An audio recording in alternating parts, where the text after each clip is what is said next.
Assalamualaikum warahmatullahi wabarakatuh. Bagaimana kabar kalian hari ini? Alhamdulillah sehat semua ya. Oke, sebelum kita memulai pembelajaran pada hari ini, marilah kita berdoa terlebih dahulu. Silahkan salah satu dari kalian atau ketua kelas untuk memimpin doa. Apakah hari ini ada yang tidak masuk? Masuk semua ya, alhamdulillah. Bagaimana, sudah siap memulai pembelajaran pada hari ini? Semangat terus ya. Oke, ada yang tahu hari ini kita mau belajar tentang apa? Oke, benar sekali. Hari ini kita akan belajar mengenai laju reaksi. Untuk yang pertama, perhatikan terlebih dahulu gambar berikut ini. Ada yang tahu ini gambar apa? Oke, untuk yang pertama itu gambar kembang api ya. Kemudian yang kedua itu gambar apa anak-anak? Oke, gambar besi yang berkarat ya. Ada yang tahu bagaimana proses terjadinya proses meletusnya kembang api itu terjadi cepat sekali ya.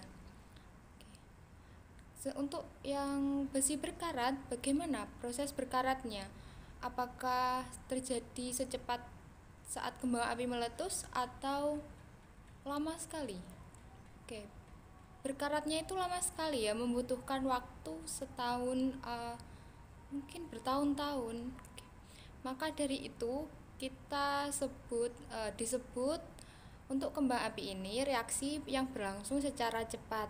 Dan untuk yang besi berkarat disebut dengan reaksi yang berlangsung dengan lambat. Nah, mengapa?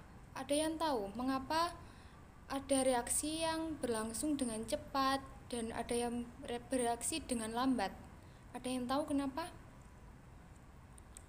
Oke, itu yang akan kita bahas hari ini, yaitu mengenai laju reaksi ya. Oke, setelah pembelajaran materi hari ini, nanti Ibu harap kalian mengerti tentang apa itu laju reaksi dan bagaimana rumus laju reaksi. Oke, selanjutnya ini, perhatikan grafik berikut ini. Dari grafik tersebut, maka suatu reaksi atau reaktan akan menghasilkan atau menjadi suatu hasil reaksi atau yang disebut dengan produk. Nah, ada yang bisa menjelaskan dari grafik tersebut bagaimana? Ya, selama proses reaksi berlangsung, maka akan terjadi suatu perubahan dari konsentrasi dari produk maupun reaktan. Nah, dari grafik tersebut dapat dilihat bahwa saat awal reaksi pada reaktan dalam keadaan maksimum, sedangkan produk dalam keadaan minimum. Kemudian setelah bereaksi, produk akan semakin banyak terbentuk. Nah, dan sebaliknya, reaktan akan semakin berkurang.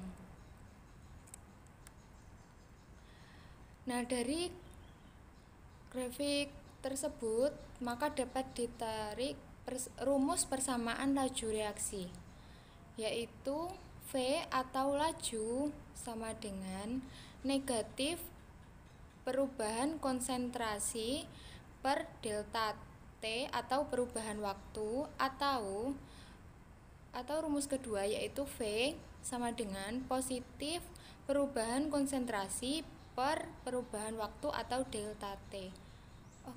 Ada yang tahu kenapa rumus laju reaksi ada yang negatif dan ada yang positif? Oke, benar sekali. Ini bertanda negatif karena konsentrasinya berkurang. Dan sebaliknya bertanda positif karena konsentrasinya bertambah. Oke, benar sekali. Nah, dari rumus persamaan laju reaksi tersebut maka dapat disimpulkan yaitu Apa itu laju reaksi? Laju reaksi merupakan perubahan konsentrasi reaktan atau produk setiap satuan waktu. Atau ada pengertian lain dari teman-teman? Oke, benar sekali ya. Laju reaksi juga bisa disebut dengan laju berkurangnya konsentrasi bereaksi atau laju bertambahnya konsentrasi hasil reaksi per satuan waktu. Oke. Nah, tahukah kalian bahwa laju reaksi berbanding terbalik terhadap waktu? Oke. Jadi, apabila waktu reaksinya singkat, maka laju reaksi akan semakin besar. Dan sebaliknya, ketika waktu reaksinya panjang, maka laju reaksinya malah kecil. Nah, dari sini ada yang mau ditanyakan atau ada yang belum dipahami? Silahkan. Baiklah, jika tidak ada, maka kita lanjut ke pembahasan atau contoh soal ya. Di sini ada soal yaitu sebanyak 10 gram logam Fe bereaksi dengan 250 ml larutan HCl. Setelah 3 menit, logam Fe tinggal 7,2 gram. Nah, pertanyaannya, tentukan laju bereaksi pada logam Fe. Diketahui AR dari Fe 56.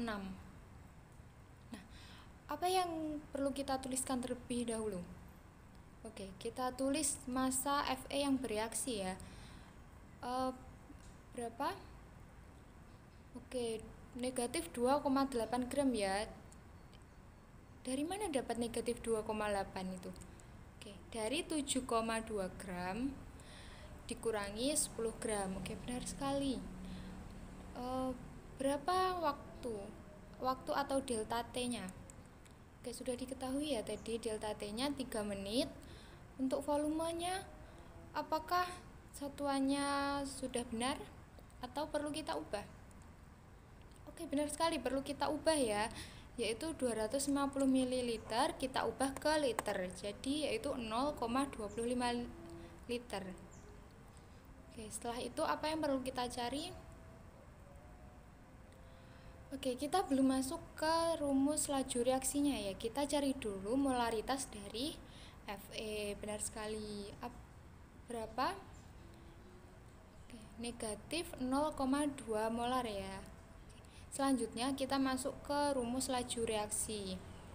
Apa tadi rumus laju reaksi? Itu negatif perubahan konsentrasi dari Fe per perubahan waktu atau delta T. Jadi sama dengan min 0,2 per 180. Oh iya, 180. Tadi dari mana? Oke, benar. Waktunya 3 menit, kita ubah ke detik. Jadi 180 ya. Oke. Jadi berapa hasilnya? Oke, benar sekali. 1,11 kali 10 pangkat min 3. Jadi laju reaksi Fe berapa? 1,11 kali 10 pangkat min 3 molar per detik. Bagaimana teman-teman? Ada yang mau ditanyakan? Atau ada yang belum dipahami? Silahkan kalian bertanya anak-anak. Oke, jika tidak ada yang ingin bertanya atau sudah paham semua berarti ya. Oke, silahkan kalian kerjakan soal-soal yang ada di buku atau kalian pelajari kembali biar lebih paham. Untuk pembelajarannya kita akhiri sampai di sini. Kalian jangan lupa belajar dan soalnya dikerjakan. Nanti kita bahas dan silahkan jika ada yang belum dipahami nanti kalian bisa bertanya untuk pertemuan selanjutnya. Oke, jadi sebelum mengakhiri, Ibu mau tanya, apa hari ini kita telah belajar apa aja? Oke, benar sekali, hari ini kita telah belajar mengenai pengertian laju reaksi dan rumus persamaan laju reaksi. Apa rumus persamaan laju reaksi tadi? Oke, V sama dengan min perubahan konsentrasi per perubahan waktu atau positif perubahan konsentrasi per perubahan waktu. Untuk laju reaksi tadi apa pengertian dari laju reaksi? Oke, perubahan konsentrasi reaktan atau produk per satuan waktu. Oke, sudah paham semua ya? Oke, jika sudah paham jangan lupa tadi soalnya dikerjakan. Untuk pertemuan hari ini Ibu akhiri sampai di sini. Terima kasih. Semangat terus, semangat belajar, semoga sukses dan apa yang kita pelajari hari ini dapat bermanfaat. Terima kasih. Wassalamualaikum warahmatullahi wabarakatuh.